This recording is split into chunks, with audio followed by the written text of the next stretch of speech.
Hola, ¿qué tal amigos? Bienvenidos sean a un nuevo video de Tutoriales Gerberín. En esta ocasión hablaremos sobre Juan Gabriel, el Divo de Juárez, los misterios que rodearon su vida, los excesos y sus momentos más polémicos. Diremos por qué no le gustaba dar propina ni pagar impuestos, y también hablaremos de sus amores más ocultos. Así que si aún no están suscritos al canal, ahora es el momento de hacerlo. Activa la campanita y sin más preámbulo, vámonos a lo que te truje chencha.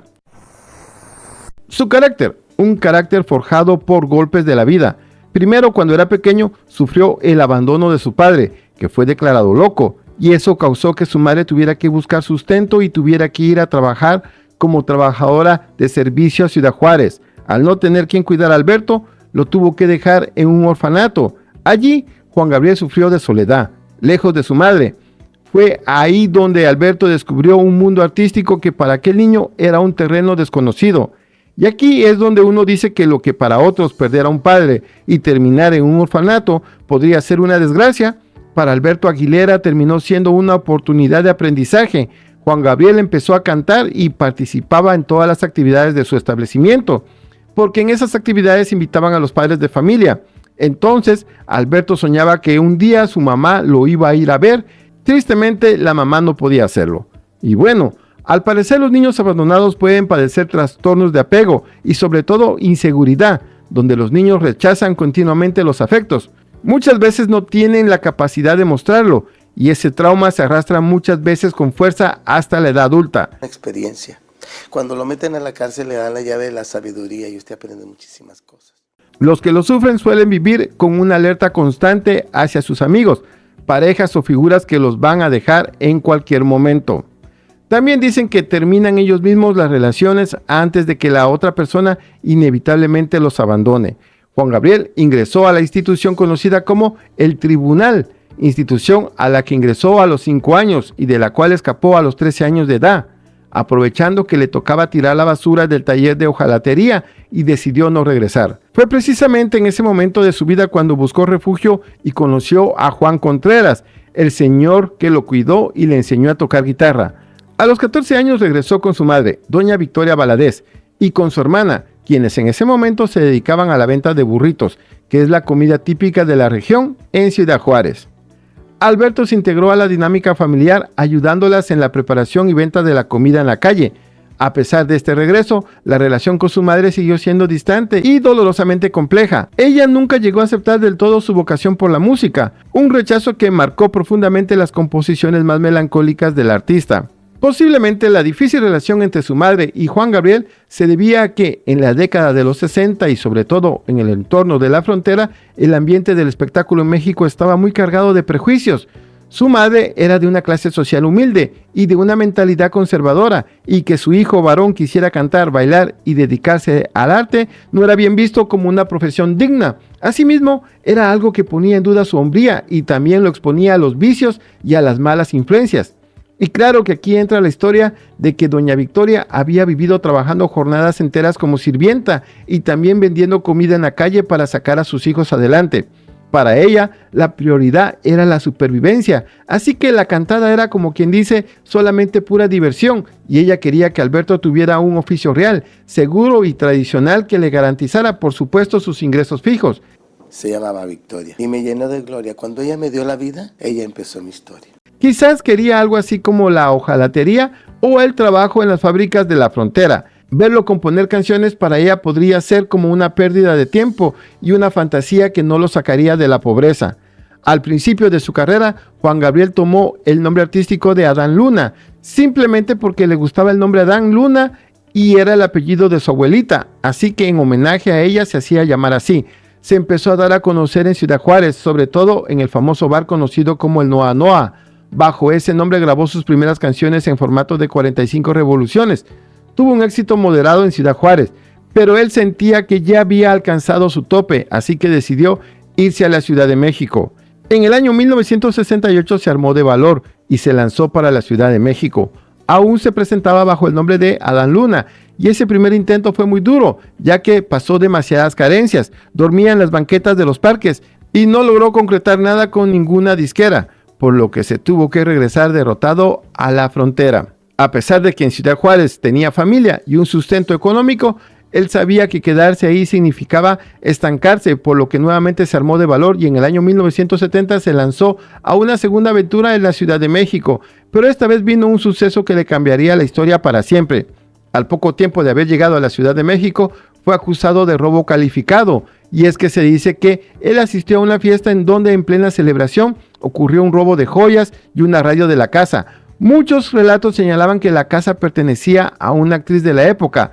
Por supuesto que muchos apuntan a Claudia Islas, y debido a que Alberto era un muchacho de origen humilde, que no era de la Ciudad de México y con cero influencias, las sospechas cayeron inmediatamente sobre él. La policía lo detuvo bajo el cargo de robo calificado. Al no tener dinero para poder pagar un abogado y demostrar su inocencia, tampoco contaba con una identificación oficial en el momento, mucho menos con familiares que lo pudieran ayudar, por lo que el juez dictó auto de formal prisión. Bueno, ahora que yo me veo en la televisión ya chiquillo, yo lo que pedía era eso, cariño, amor, ¿no? El 14 de abril del año 1970, y fue trasladado al Palacio de Lecumberri, una de las cárceles más temidas y peligrosas del país, famosa por el hacinamiento y las condiciones extremas en las que vivían los presos. Este relato lo plasmó después en su película autobiográfica Es mi vida. Según se cuenta, los primeros meses fueron aterradores, porque quien va a este lugar sin dinero ni la protección de las mafias internas queda completamente vulnerable. Su estancia en el lugar se prolongó por casi año y medio y su expediente estaba prácticamente archivado debido a la burocracia, pero su suerte cambió gracias a dos personas. Una fue el director del penal, el general Andrés Fuentes Vargas, quien notó que el joven no era un criminal, sino un muchacho noble que pasaba el tiempo componiendo canciones, por lo que, según se dice, decidió protegerlo de los reos peligrosos y lo puso a cantar en los eventos sociales de la prisión. Durante un evento que se celebró en la cárcel, la esposa del general acudió y quedó impactada con el talento del joven y le habló a su amiga la Prieta Linda. Ella lo fue a visitar al penal, revisaron el caso y se dieron cuenta de que habían cometido una injusticia, pues no había pruebas absolutas de que él hubiese cometido aquel robo. La Prieta Linda utilizó su influencia y su dinero para pagar la fianza de Juan Gabriel y salió libre en el año 1971. Y vean amigos, el paso por prisión a menudo causa desconfianza crónica y aislamiento emocional, y es que para sobrevivir a la cárcel, la regla de oro es no confiar en nadie y ocultar cualquier signo de vulnerabilidad, ya que la debilidad se convierte en blanco de agresiones. A muchas personas les resulta extremadamente difícil o casi imposible volver a conectar emocionalmente con sus seres queridos, mostrando una apariencia fría, hermética y sobre todo distante. Entonces, en aquellos tiempos cuando yo empecé, pues, el terreno artístico era poquito serio. Por supuesto que Juan Gabriel fue una persona totalmente hermética a lo largo de toda su vida, desarrollando una dualidad fascinante, porque mientras en el escenario era un huracán de entrega extrovertido, abajo del escenario construyó una muralla infranqueable para proteger su intimidad. Pero ese hermetismo no era casualidad, sino el resultado directo de los traumas que ya hemos estado pasando. Primero su infancia en un internado, el rechazo familiar y por supuesto el paso por la cárcel de Lecumberri, en donde para poder sobrevivir aprendió a blindarse. Juan Gabriel siempre detestaba dar entrevistas tradicionales, incluso llegó a entrevistarse a sí mismo, y cuando decidía dar una entrevista, él solía escoger a las personas que se las iban a hacer. Por ejemplo, escogió a Verónica Castro, también a Fernando del Rincón, entre otros, porque él sabía que el mundo quería indagar, sobre todo en su orientación sexual y en sus secretos más oscuros, pero él se negaba a darles ese gusto. Conforme su fama fue creciendo, se fue haciendo una persona mucho más aislada, ya que buscaba refugio en propiedades enormes y alejadas, como su famosa casa en Cancún o su rancho en Nuevo México, que eran lugares que prácticamente funcionaban como fortalezas. Nadie entraba a su círculo íntimo sin pasar por filtros estrictos de lealtad. Eso sí que es un milagro y lo más difícil del planeta, nacer. Al bajar del escenario se encerraba en su propio mundo, donde él necesitaba tener el control, en un mundo que lo había lastimado mucho, sobre todo en el pasado. Él se había convertido en Juan Gabriel para usarlo como un escudo perfecto. Su música era pública, pero su alma le pertenecía solamente a él. Tras recuperar su libertad, Juan Gabriel firmó un contrato de exclusividad con RCA Víctor y el mundo escuchó por primera vez la canción No tengo dinero. Así fue como Juan Gabriel empezó a darse a conocer en toda la República Mexicana. Aunque la canción suene alegre y bastante bailable, fue compuesta en el abandono y en el encierro. Esta canción fue moldeada tras las rejas de la cárcel de Cumberry y nació de la vivencia propia y la frustración real de no tener ni un centavo en los bolsillos, de ser rechazado por su situación económica y tener que moverse en camiones para la gran ciudad. Pero fue una canción tan brutal que rompió fronteras de inmediato y no solamente lideró las listas de popularidad en México y toda América Latina, sino que la disquera RCA Víctor vio tanta potencia en el tema que hizo que Juan Gabriel la grabara en otros idiomas para exportar su talento. No tengo dinero ni nada que dar, lo único que Se dice que cuando Juan Gabriel cantó esta canción frente a los ejecutivos de la disquera, lo hizo solamente acompañado de su guitarra. El director artístico quedó tan enganchado con el coro que supo en ese mismo instante que tenía entre sus manos un disco de oro. La canción vendió millones de copias en su primer año y sacó a Juan Gabriel de la pobreza para siempre. Es irónico que una canción que se llama No tengo dinero le haya dado a ganar muchísimo dinero. Cuando Juan Gabriel empezó a ser famoso, se enfrentó al rechazo crudo y sistemático.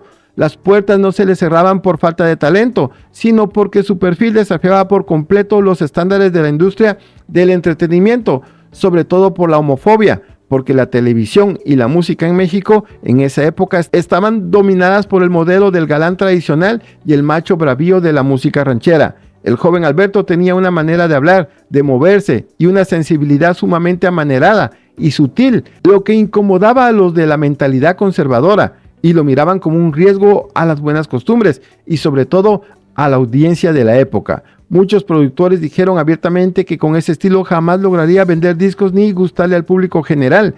Juan Gabriel llegó con una propuesta diferente, canciones pop balada con letras sumamente directas, cotidianas y arreglos más frescos y movidos. Al principio las disqueras consideraban que sus letras eran demasiado simples y que su voz no era lo suficientemente potente o educada en comparación a los grandes tenores de la época. Pero la persistencia venció el rechazo. Tuvo que pasar años de desaires y humillaciones y el trago amargo de la prisión para que alguien se detuviera a escuchar realmente el potencial de sus composiciones.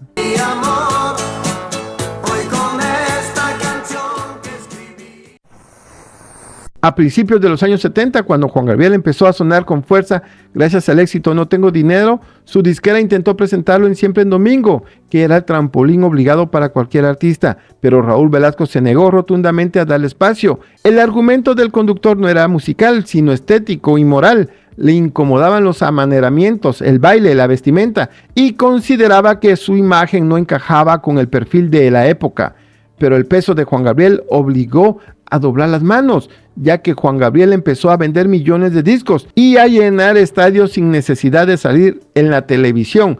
Se volvió un fenómeno tan masivo e imparable que el público exigía verlo en la pantalla chica. Así que Raúl Velasco, que además de presentador era un hombre de negocios astuto, se dio cuenta de que no podía ignorar al artista más importante del momento sin afectar el rating de su propio programa. Fue entonces que finalmente lo invitó a Siempre en Domingo y el impacto fue tan brutal que el conductor tuvo que tragarse sus prejuicios iniciales. Raúl Velasco entendió que Juan Gabriel era un genio y una mina de oro, y a partir de los años 70, cuando otros sectores de la sociedad criticaban duramente su orientación sexual y el estilo del cantante, Velasco llegó incluso a defenderlo públicamente en sus transmisiones, diciendo que la genialidad y el talento de Juan Gabriel estaban por encima de cualquier estándar personal y que el público lo debía juzgar únicamente por sus hermosas canciones y su entrega al pueblo de México. Llegó incluso a dedicarle programas de homenaje que duraban horas, consolidándolo como el hijo consentido de la televisión mexicana. En conclusión, Raúl Velasco no descubrió ni fue el creador de Juan Gabriel, al contrario, él lo rechazó por los mismos prejuicios que el resto de la industria. Sin embargo, una vez que el Divo de Juárez demostró que era un gigante imparable, Velasco se convirtió en su principal vitrina y un férreo defensor de su estatus como ídolo nacional. En esta primavera las flores de mayo serán para ti. Pero había una fijación que tenía Juan Gabriel y que iba más allá de la simple riqueza o el estatus. Y es que a lo largo de su carrera, el Divo de Juárez llegó a comprar decenas de propiedades. Algunos estiman que tuvo más de 100 casas entre mansiones y ranchos, tanto en México como en los Estados Unidos. Y es que para entender esta obsesión hay que mirar atrás, directo a la época de las carencias y los traumas de su infancia. Esta acumulación de propiedades tenía explicaciones psicológicas y personales muy profundas. Y es que vean amigos, sabía cómo compensar el desamparo y el abandono, porque de niño Alberto Aguilera no tuvo un hogar propio, vivió en un internado y durmió en pisos de talleres mecánicos, en las bancas de las estaciones de autobuses y en una celda de Lecumberri. La falta de un espacio seguro en sus primeros años de vida le generó un trauma de inestabilidad y al volverse millonario, comprar casas de forma casi compulsiva era su manera de asegurarse a sí mismo que jamás volvería a quedarse en la calle. Cada título de propiedad era un escudo contra el desamparo del pasado. Le contesto que soy pobre, que me tiene... La mayor motivación al principio de su carrera era comprarle una casa a su mamá, doña Victoria Valadez, ya que tenía una obsesión de sacarla de trabajar como sirvienta. En 1974, en cuanto empezó a ganar dinero fuerte, Juan Gabriel compró una de las mansiones más emblemáticas de Ciudad Juárez, la casa de la calle Lerdo, donde su madre había trabajado limpiando años atrás. Y aunque ella falleció poco después de la compra y apenas pudo disfrutarla, para Juan Gabriel esto fue un acto de justicia poética, porque le hacía justicia. Después de eso, siguió comprando casas como si en cada una de ellas buscara recrear el hogar ideal que su madre nunca pudo darle. Como decíamos al principio del video, Juan Gabriel era una persona bastante hermética y protegía tanto su privacidad por todos los traumas que había tenido. Sobre todo tenía mucho miedo de las traiciones, pero eso no evitó que fuera traicionado por su círculo más íntimo. Y una de las que más le dolió, sobre todo a nivel personal y financiero, involucra a Silvia Urquidi, quien fuese su manager y sobre todo una de sus amigas más cercanas. Y es que debido a los constantes problemas fiscales de Juan Gabriel con la Secretaría de Hacienda de México, el cantante puso a nombre de Silvia Urquidi varias de sus propiedades, incluyendo casas en Ciudad Juárez, para evitar que fueran embargadas. La traición se consolidó tras su muerte, cuando Urquidi se negó a devolver los inmuebles a los herederos legítimos, argumentando que las propiedades eran legalmente suyas. Y es que para Juan Gabriel, quien tenía una obsesión por las propiedades para usarlas como refugios de su infancia precaria, esto fue como una puñalada por la espalda. Traigo las escrituras. Yo siempre he dicho que papeles hablan, ¿eh? Entonces, Pero hubo una traición que quizás fue la más fuerte, ya que ésta la vivió en vida, y fue la de Joaquín Muñoz, quien a finales de los años 80 había sido su asistente y formaba parte de su círculo cercano. Él publicó el libro titulado Juan Gabriel y yo, y en el texto, Muñoz reveló fotografías íntimas, detalles de la vida sexual del cantante y anécdotas de su privacidad, en una época donde esos temas eran un tabú gigante en México. Para un hombre tan hermético como Juan Gabriel, que cuidaba su intimidad como un tesoro, que un amigo vendiera sus secretos por dinero fue un golpe devastador. Paradójicamente, años después de la muerte del cantante, este mismo personaje fue quien comenzó el mito de que Juan Gabriel seguía vivo.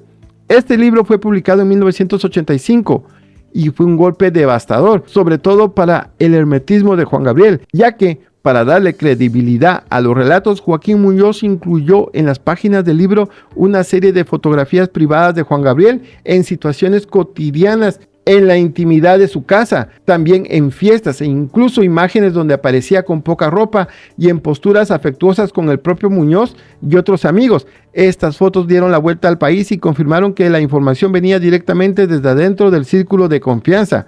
Ahí, en este libro, se reveló la manera en la que Juan Gabriel vivía su vida nocturna, detallando cómo eran sus fiestas privadas en sus mansiones, así como sus excesos y la forma en que manejaba su dinero. Aunque también se hablaba de su talento y de sus sufrimientos en la juventud, el enfoque principal del libro era abiertamente amarillista, ya que retrataba a Juan Gabriel no como el ídolo perfecto de la televisión, sino como un hombre complejo y por momentos caprichoso, así como controlador y atormentado por su pasado. Y Juan Gabriel no demandó a Joaquín Muñoz ni tampoco buscó desmentirlo, sino que prefirió guardar silencio absoluto e indiferencia para no darle publicidad al texto. La disquera y el equipo del cantante se movilizaron discretamente para comprar masivamente los ejemplares y retirarlos de las librerías, convirtiendo aquel libro en un objeto prohibido y difícil de conseguir durante años. La traición fue tan profunda que fracturó una amistad por décadas, aunque como ya había dicho antes, curiosamente tras la muerte de Juan Gabriel en el año 2016, Joaquín Muñoz volvió a aparecer en los medios usando el nombre del cantante, pero esta vez para alimentar la teoría de que el divo había fingido su muerte. No, pues yo sabía sus gustos. Le gusta mucho la gente morena. Flacos morenos, pásale para acá. Juan Gabriel jamás ventiló su vida privada o íntima. Él nunca presentó oficialmente a ninguna pareja sentimental ante los medios de comunicación ni ante el público. Él era fiel a su famosa frase de lo que se ve no se pregunta, porque él tampoco nunca se etiquetó por su orientación sexual, dejando que su vida privada se quedara detrás de los muros de sus propiedades. Sin embargo, a lo largo de las décadas, biografías y testimonios de personas cercanas han señalado a varios hombres como los grandes amores y parejas estables de su vida, y los nombres más destacados son Anathan Brice, quien se dice que fue su amor de juventud, fue uno de sus primeros compañeros sentimentales conocidos, y eso fue a finales de los años 60 en la Ciudad de México, cuando ambos eran jóvenes muy humildes y buscaban una oportunidad en el medio artístico. Anathan trabajaba como estilista y asistente de celebridades. Brice ha relatado en diversas entrevistas el amor tan puro que se tuvieron en esa época de carencias, compartiendo el poco dinero que tenían para comer y apoyándose mutuamente antes de que Alberto alcanzara la fama masiva. Le gustaban morenazos, ponchados. Marco Antonio Regil, sobre quien durante la década de los 90 la prensa de espectáculos alimentó fuertemente el rumor de una supuesta relación sentimental entre él y Juan Gabriel. El famoso conductor de televisión Marco Antonio Regil ha desmentido públicamente esta relación. Sin embargo, dicen que existía una evidente admiración mutua, aclarando que solamente los unía una extrañable amistad y respeto profesional. También se habla de Ismael Calabrese. Esta relación ha sido señalada por los biógrafos como una de las relaciones más largas y estables y discretas del Divo de Juárez. Según se dice, él estuvo cerca de Juan Gabriel durante varios años, compartiendo la cotidianidad en sus residencias de vacaciones y manejando un perfil extremadamente bajo, lejos del radar de los paparazzis, para evitar el escrutinio público. También se habla de Has de Bael, su último romance público y artístico, y a finales de la década de los años 2000 y a principios del 2010, el joven cantante español llamado Has de Bael se convirtió en la figura más visible al lado de Juan Gabriel. El Divo lo apadrinó artísticamente, le produjo un disco y compartieron escenarios, aunque nunca lo nombró formalmente como su novio. La complicidad, las dedicatorias de canciones en vivo y los viajes que realizaban juntos hicieron que el público y la prensa dieran por hecho su relación. Tras la muerte de Juan Gabriel, de Bael expresó públicamente su profundo dolor, refiriéndose a él como el hombre que más había amado. Cuenta que como cualquier turista prendió la tele y me vio cantando una de sus canciones, en este caso era Se me olvidó. Un caso único en la vida de Juan Gabriel fue el de Laura Salas. Aunque no compartían una relación de pareja tradicional ni de carácter romántico, ella fue la mujer más importante en su entorno. Juan Gabriel la definía como su mejor amiga. Juntos decidieron formar un hogar y procrear o adoptar a sus hijos: Iván Gabriel, Joan Gabriel, Hans Gabriel y Jan Gabriel. Laura fue su gran aliada para cumplir su sueño de ser padre y la encargada de cuidar de los jóvenes mientras él estaba de gira, viviendo bajo el amparo y la total confianza del cantante hasta sus últimos días. Según han relatado algunos biógrafos sobre su vida, Juan Gabriel no era de tener parejas sentimentales estables, sino que era de tener muchas parejas y muchos novios. Y es que, según dijo uno de sus asistentes, conocido como Carlos Alberto, su trabajo era conseguirle novios a Juan Gabriel. Y se ha dicho que, efectivamente, Juan Gabriel tenía una adicción a los hombres, ya que solía llevar hasta 4 hombres a los hoteles después de sus conciertos. En una ocasión, un representante y apoderado de Juan Gabriel, conocido como Eugenio Martínez, afirmó haber visto cómo su hijo, Iván Aguilera, lo golpeaba. Declaró que su agresión ocurrió porque el cantautor llamó a sexoservidores a su casa e Iván decía que estos solamente querían robarle el dinero. Martínez también dejó a los periodistas helados al asegurar de manera directa que Juan Gabriel era misógino y que no congeniaba con las mujeres. Y ante la pregunta sobre si el cantante odiaba a las mujeres, el exapoderado respondió con un rotundo sí, una declaración que choca directamente con la imagen pública de adoración que el artista siempre mostró hacia figuras como su madre o Rocío Dúrcal. Y al ser cuestionado sobre si él había mantenido una relación amorosa con Juan Gabriel, Martínez prefirió mantener el misterio con una respuesta evasiva. Dijo que puede ser que sí o puede ser que no, y dijo que quién sabe, pero que fue su gran amigo. Alberto era misógino. O sea, ¿odiaba a las mujeres? Sí. Otro de los aspectos curiosos sobre Juan Gabriel es que no le gustaba dar propinas.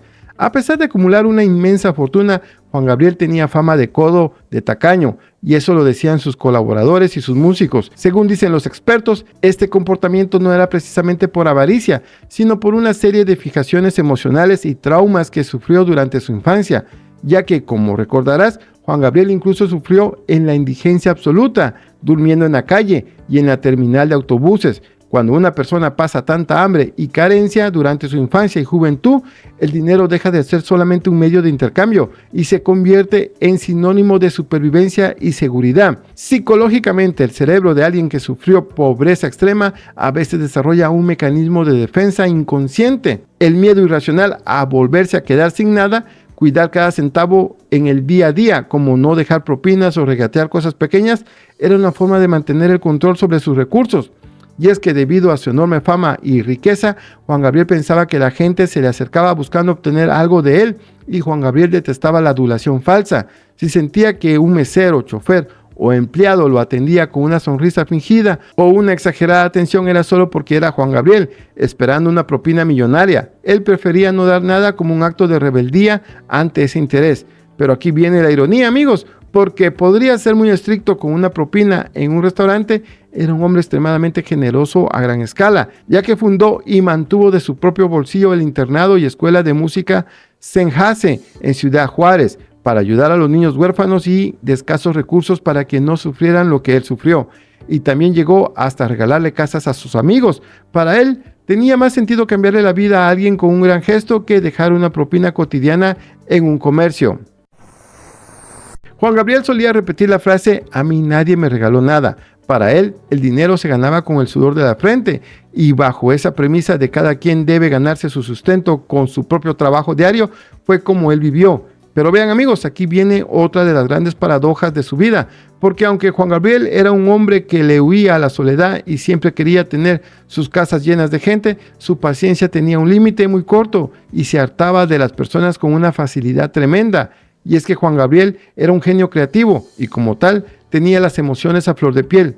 Su nivel de percepción era altísimo y captaba de inmediato las malas vibras, las intenciones ocultas, el aburrimiento o la falsedad en la mirada de los demás. La necesidad de que alguien esté en la cárcel para que se desarrolle su talento. Si él sentía que alguien estaba con él solamente por interés, por estatus o simplemente por el chisme, se le revolvía el estómago. Y en lugar de entrar en discusiones, simplemente se levantaba, se encerraba en su habitación o pedía que retiraran a esta persona de su propiedad. Y es que Juan Gabriel atesoraba el silencio y el control absoluto. Podía estar disfrutando de una gran fiesta en su casa de Cancún durante horas, pero en el momento en que su mente exigía paz, el ruido de la gente le resultaba insoportable. Y es que miren, amigos, había un agotamiento porque el peso de ser Juan Gabriel era una labor titánica. Todo el mundo quería un pedazo de él, una canción, una firma, un consejo, una ayuda económica o simplemente su atención, y mantener complacidos a todos era algo sumamente desgastante. Cuando se sentía saturado de la energía de los demás, utilizaba su mejor recurso, su avión privado, y se mudaba de residencia de un momento a otro, dejando atrás a amigos y a empleados sin dar explicaciones, buscando refugio en la naturaleza o en el aislamiento total. Muchos de sus músicos y colaboradores han relatado que trabajar con él era una ruleta rusa emocional. Podría ser el hombre más amoroso, detallista y protector del mundo, pero si cometías un error, si mostrabas una actitud soberbia o si simplemente cambiabas su humor, pasabas a la lista negra. Muchos colaboradores que pasaron años a su lado fueron despedidos o congelados de la noche a la mañana porque el cantante simplemente se había cansado de ver sus caras o sintió que ya no aportaban nada en su entorno.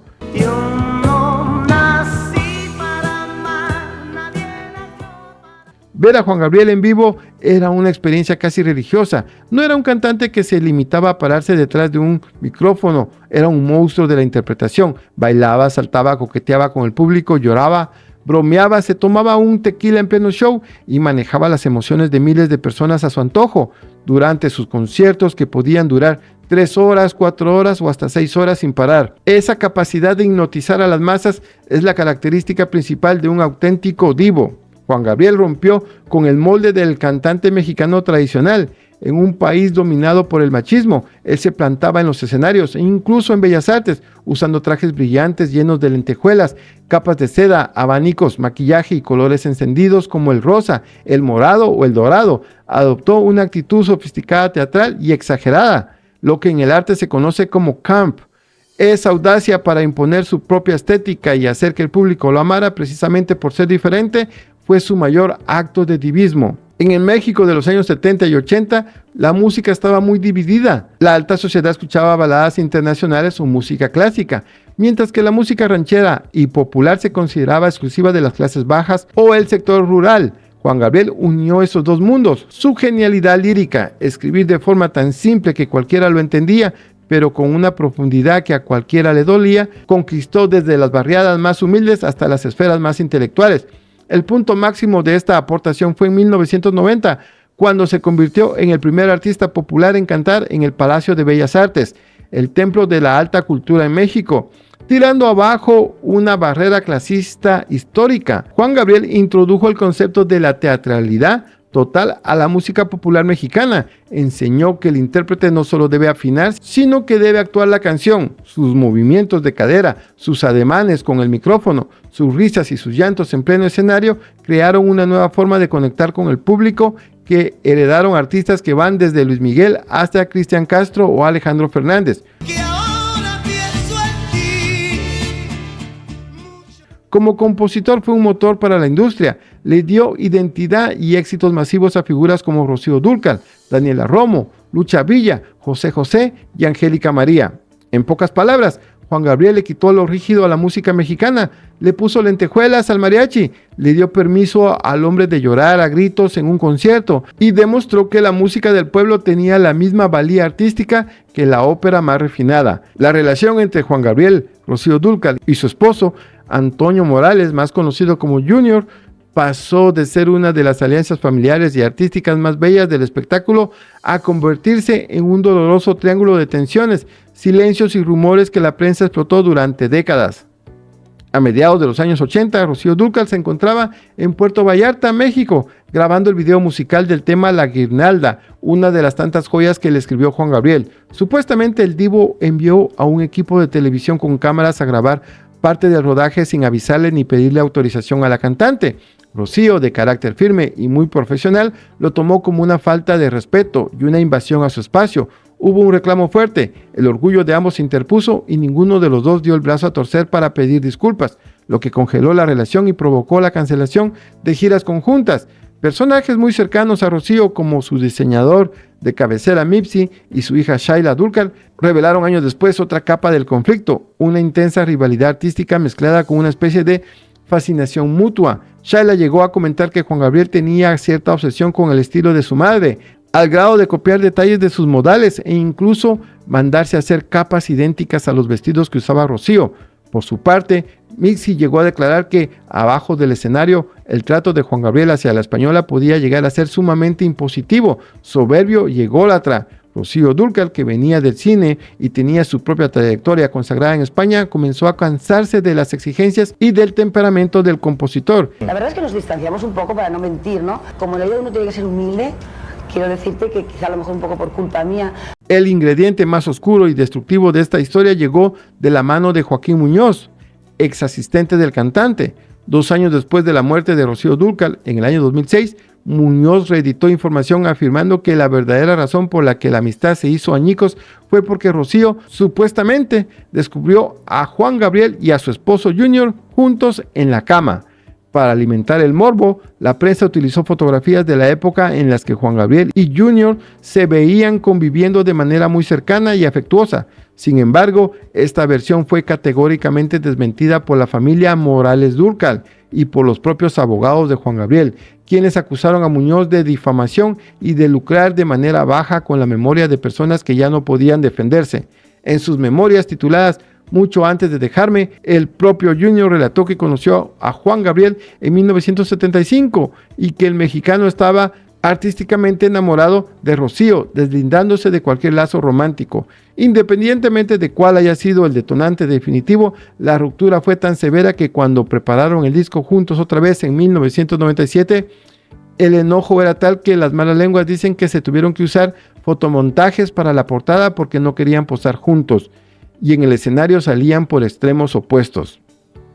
Lo que más dolió al entorno de Rocío Dúrcal fue que cuando ella fue diagnosticada con cáncer y pasó sus últimos meses en su lecho de muerte, Juan Gabriel mantuvo su distancia y nunca la llamó ni le mandó mensajes de apoyo. Aunque tras el fallecimiento de la española en el año 2006, el divo le rindió emotivos homenajes en sus conciertos. La familia de la cantante consideró que ese gesto llegaba demasiado tarde y que había sido poco fiel con quien fuera su más grande compañera de vida en los escenarios. Yo de mi parte, por supuesto que no le voy a hablar nunca más ni de ella ni de nadie, ¿no? Claro. Jamás. Rocío Dúrcal era amada de manera unánime, no provocaba los comentarios divididos, las burlas homofóbicas ni los cuestionamientos morales que Juan Gabriel tuvo que soportar durante la primera mitad de su carrera. Ella era la niña bonita, consentida de España y México. Psicológicamente, para un Alberto Aguilera que creció arrastrando el rechazo de su madre y de la sociedad, la figura de Rocío representaba el ideal de la aceptación, el aplauso limpio y el cariño incondicional del público. En el fondo, Juan Gabriel quería ser como Rocío Dúrcal porque la veía como un espejo perfecto, la mitad que le faltaba para que sus composiciones alcanzaran la divinidad absoluta. Al final, esa misma fascinación y el choque de dos personalidades tan magnéticas terminaron por desgastar una amistad que, mientras duró, nos regaló la época de oro de la balada ranchera. Juan Gabriel falleció el 28 de agosto del año 2016 a los 66 años en Santa Mónica, California, a causa de un infarto agudo de miocardio, lo que se conoce también como un ataque cardíaco fulminante. Su fallecimiento ocurrió de manera repentina en un departamento que rentaba en esa ciudad, apenas 2 días después de haber dado lo que sería su último concierto ante más de 17,000 personas en el Fórum de Los Ángeles, como parte de su gira México es Todo. El Divo de Juárez padecía de hipertensión arterial, una condición que fatiga constantemente el corazón si no se mantiene bajo un control estricto. También Juan Gabriel sufría de diabetes, una enfermedad crónica que daña progresivamente los vasos sanguíneos y eleva drásticamente el riesgo de sufrir infartos. El enemigo principal de su salud fue el desorden en sus rutinas. Pasar más de 45 años viajando constantemente, viviendo de noche y ofreciendo conciertos extenuantes provocó que sus horarios de comida y sueño fueran destructivos. Las cenas de madrugada, después de los shows, el consumo de alimentos altos en carbohidratos y azúcares para recuperar energía rápidamente, y la falta de una dieta balanceada crearon el escenario perfecto para que su cuerpo desarrollara resistencia a la insulina. También tenía sobrepeso y problemas respiratorios desde años atrás, propiamente desde el año 2014, porque en ese año tuvo un susto médico muy fuerte que lo llevó a la terapia intensiva en Las Vegas debido a una neumonía complicada. El sobrepeso y las dificultades para respirar ya daban señales de que su cuerpo estaba muy desgastado. ¿Cuándo falleció Juan Gabriel? Dicen que supuestamente el día 28 del 2016. Aunque en el escenario derrochaba una energía impresionante bailando y corriendo durante horas, fuera de los conciertos su vida se volvía muy sedentaria. Juan Gabriel pasaba meses encerrado en sus estudios de grabación o aislado en sus mansiones componiendo. Con los años, el cantante ganó un sobrepeso notable. El exceso de grasa corporal, especialmente la grasa abdominal, es el principal detonante para que las células dejen de responder a la insulina, provocando la diabetes tipo 2. A pesar de las dolencias y sus 66 años, Juan Gabriel mantenía una agenda de conciertos brutal. Sus espectáculos duraban horas en los que bailaba, cantaba y se entregaba al máximo. El esfuerzo físico de la gira, sumando a viajes constantes, terminó de sobrecargar su corazón. Tras su muerte, hubo un misterio que alimentó los mitos, y eso fue la manera en que se decidió cremar el cuerpo de manera casi inmediata en los Estados Unidos, sin realizar un velorio de cuerpo presente tradicional. Eso desató decenas de teorías de conspiración y mitos urbanos impulsados por personajes como Joaquín Muñoz, quien afirmaba que el cantante seguía vivo y que había fingido su muerte para escapar del ojo público. Sin embargo, las autoridades forenses de Los Ángeles confirmaron legalmente el deceso por causas naturales debido al historial médico del artista. Tras su muerte, la herencia de Juan Gabriel desató una intensa batalla legal, pero finalmente el heredero universal de toda su fortuna y bienes fue su hijo mayor, Iván Aguilera Salas. El Divo de Juárez dejó un testamento muy claro y específico, redactado en el año 2014, en el cual designaba a Iván como su única persona encargada de administrar y recibir su legado. Juan Gabriel tomó esta decisión porque Iván había fungido como su manager y mano derecha durante los últimos años de su carrera, por lo que el cantante confiaba que él sabría manejar la complejidad de su imperio. Aunque calcular exactamente la cifra del patrimonio de Juan Gabriel ha sido una tarea compleja para los expertos financieros, ya que su riqueza no estaba solamente en cuentas bancarias, sino repartida en múltiples activos. Al momento de su muerte, la estimación de su fortuna estaba entre los 30 y los 160 millones de dólares. Por supuesto que su imperio estaba en decenas de propiedades que incluían mansiones, ranchos, terrenos y departamentos de lujo en ciudades como Cancún, Ciudad Juárez, Michoacán y San Miguel Allende, entre otras. También tenía regalías musicales porque Juan Gabriel registró más de 1,800 canciones de su autoría y los derechos de reproducción, streaming, venta de discos físicos y el uso de temas en películas o telenovelas siguen generando millones de dólares en ganancias pasivas año con año. También hay otros activos materiales como un avión privado y vehículos de lujo, joyas y trajes de diseñador con incrustaciones de piedras preciosas que utilizaba en sus conciertos. El señor Juan Gabriel Aguilera quería a todos sus hijos por igual. En conclusión, Juan Gabriel fue un espejo emocional para México y el artista más completo que ha dado la música en español.